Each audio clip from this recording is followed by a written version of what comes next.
নমস্কার সবাইকে বন্ধুরা, আজকে 22 মার্চ 2025 ইংরেজি। আজকের পরিহাদ পত্রিকায় উঠে আসা একটি বিশেষ গুরুত্বপূর্ণ হেডলাইনের বিস্তারিত আলোচনা কি দেওয়া হয়েছে সেটা এখন আমরা দেখব। হেডলাইনটির নাম হলো বাজেট ছড়ালো সুবাতাস, নতুন প্রকল্প সহ 32,423.44 কোটির বাজেট বরাদ্দ বৃদ্ধি প্রত্যেক দপ্তরে। এখানে বলা হচ্ছে 2025-26 অর্থবছরে রাজ্যের জন্য 32,423 কোটি 44 লক্ষ টাকা ব্যয় বরাদ্দের প্রস্তাব পেশ করল অর্থমন্ত্রী প্রণজিৎ সিংহ রায়। শুক্রবার দিন বিধানসভার বাজেট অধিবেশনে এই ব্যয় বরাদ্দের প্রস্তাব পেশ করেন তিনি। এবারের ব্যয় বরাদ্দের প্রস্তাব 2024-25 অর্থবছরের বাজেটের তুলনায় 19.14% বেশি, অর্থাৎ সংখ্যার হিসাবে 4,600 কোটি টাকা বেশি বরাদ্দ করা হয়েছে। এবারের প্রস্তাবিত বাজেটে 13টি নতুন প্রকল্প রয়েছে বলে জানিয়েছেন অর্থমন্ত্রী। বাজেটে নেই নতুন করের প্রস্তাব। 2024-25 সালে বাজেট ছিল 27,804 কোটি 67 লক্ষ টাকা, যা সংশোধিত বাজেটে বৃদ্ধি পেয়ে দাঁড়িয়েছিল 30,296 কোটি 50 লক্ষ টাকা। এবারের বাজেটে শিক্ষাক্ষেত্রে বরাদ্দ করা হয়েছে 6,166.19 কোটি টাকারও বেশি, যা গত বাজেটের তুলনায় 11.94% বেশি। স্বাস্থ্য খাতে বরাদ্দ করা হয়েছে 1,948.69 কোটি টাকারও বেশি, যা গত বাজেটের তুলনায় 12.89% বেশি। বাজেটে কৃষি ও কৃষি সম্বন্ধীয় খাতে বরাদ্দ করা হয়েছে 1,885.42 কোটি টাকা, যা গত বাজেটের চাইতে 9.49% বেশি। গ্রামোন্নয়ন এবং পঞ্চায়েতে বরাদ্দ করা হয়েছে 3,485 কোটি টাকা। স্বরাষ্ট্র এবং জেল দপ্তরে বরাদ্দ করা হয়েছে 2,552 কোটি টাকা। জনজাতি কল্যাণ দপ্তরে বরাদ্দ করা হয়েছে 1,475 কোটি টাকা। পূর্ত দপ্তরে বরাদ্দ করা হয়েছে 3,707 কোটিরও বেশি। বাজেট পেশের পর সাংবাদিক সম্মেলন করে এভাবেই বাজেটের লক্ষণীয় দিকগুলি তুলে ধরেন তিনি।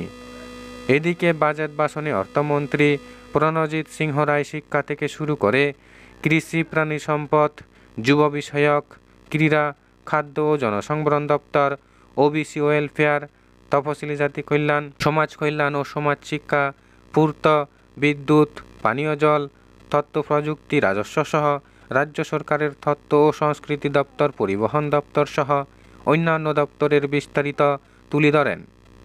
নতুন যে প্রকল্পগুলির প্রস্তাব রাখা হয়েছে সেগুলি হল 2025-26 অর্থবছরে মুখ্যমন্ত্রী শস্য শ্যামলা যোজনা নামে একটি নতুন উদ্যোগ নেওয়ার প্রস্তাব রাখা হয়েছে, যা উচ্চ ফলনশীল শস্যের উৎপাদন বৃদ্ধিতে সহায়ক হবে।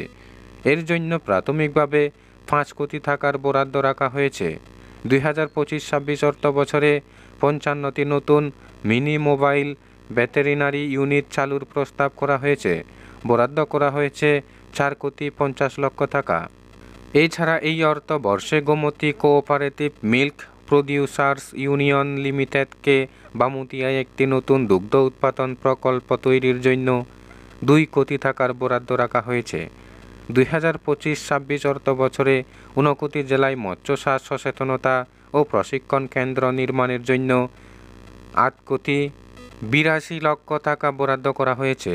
প্রতিটি মহকুমায় বিজ্ঞান ও ইংরেজি বিষয়ের উপর কোচিং সেন্টার চালু করা হবে। একাদশ ও দ্বাদশ শ্রেণীতে পাঠরত 100 জন শিক্ষার্থী কোচিং গ্রহণ করতে পারবে। তবে সদর মহকুমায় বিজ্ঞান বিভাগের 3টি কোচিং সেন্টার স্থাপন করা হবে। বাজেটে 7 কোটি টাকা বরাদ্দ করা হয়েছে। আমবাসা, করবুক ও খাকরাবনে নতুন ডিগ্রি কলেজ স্থাপন করা হবে। আগরতলা, উদয়পুর এবং আমবাসায় প্রতিযোগিতামূলক পরীক্ষার জন্য একটি উন্নত পরীক্ষা কেন্দ্র চালুর প্রস্তাব করা হয়েছে। বরাদ্দ করা হয়েছে 1 কোটি 50 লক্ষ টাকা। কৈলাসহর ও উদয়পুরে 2টি মাল্টিপারপাস ইনডোর হল নির্মাণ এবং গন্দা, তুইসা ও খাকরাবনে সিনথেটিক ফুটবল টার্ফ বসানো হবে। বাদারঘাটে দশরথ দেব স্পোর্টস কমপ্লেক্সে 200 শয্যা বিশিষ্ট স্পোর্টস হোস্টেল নির্মাণ করা হবে। রাজ্যের বিভিন্ন স্থানে 50টি ওপেন জিম খোলা হবে। আগরতলার বোলাগিরিতে গ্যালারি ও আন্তর্জাতিক মানের সুইমিং পুল এবং একটি স্পোর্টস হল গড়ে তোলা হবে। দোলাই জেলার মোরাছড়া এবং দক্ষিণ জেলার রূপাইছড়িতে 10 শয্যা বিশিষ্ট প্রাথমিক স্বাস্থ্যকেন্দ্র, এছাড়া প্রাথমিক স্বাস্থ্যকেন্দ্র ও কমিউনিটি স্বাস্থ্যকেন্দ্রে স্টাফ কোয়ার্টার গড়ে তোলার প্রস্তাব।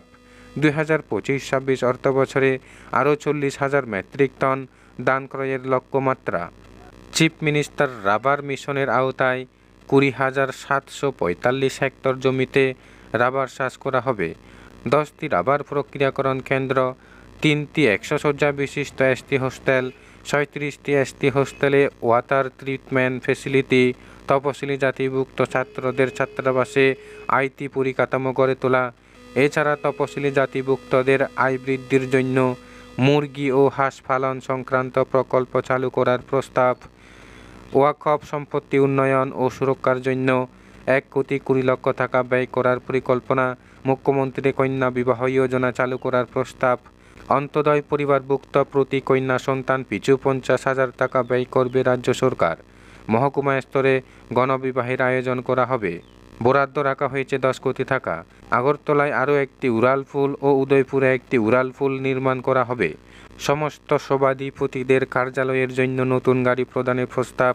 হাঁপানিয়ায় আন্তর্জাতিক মেলা প্রাঙ্গণে কম্পিউটার ভিত্তিক অনলাইন পরীক্ষা গ্রহণ কেন্দ্র স্থাপন। বরাদ্দ রাখা হয়েছে 15 কোটি টাকা। পশ্চিম জেলায় একটি নতুন সাব জেল বরাদ্দ 10 কোটি টাকা। বন্ধুরা, খবর আপাতত এই পর্যন্ত। বন্ধুরা, ভিডিওটি ভালো লাগলে লাইক শেয়ার সাবস্ক্রাইব করে আমাদের সঙ্গে থাকুন। ধন্যবাদ সবাইকে ভিডিওটি দেখার জন্য।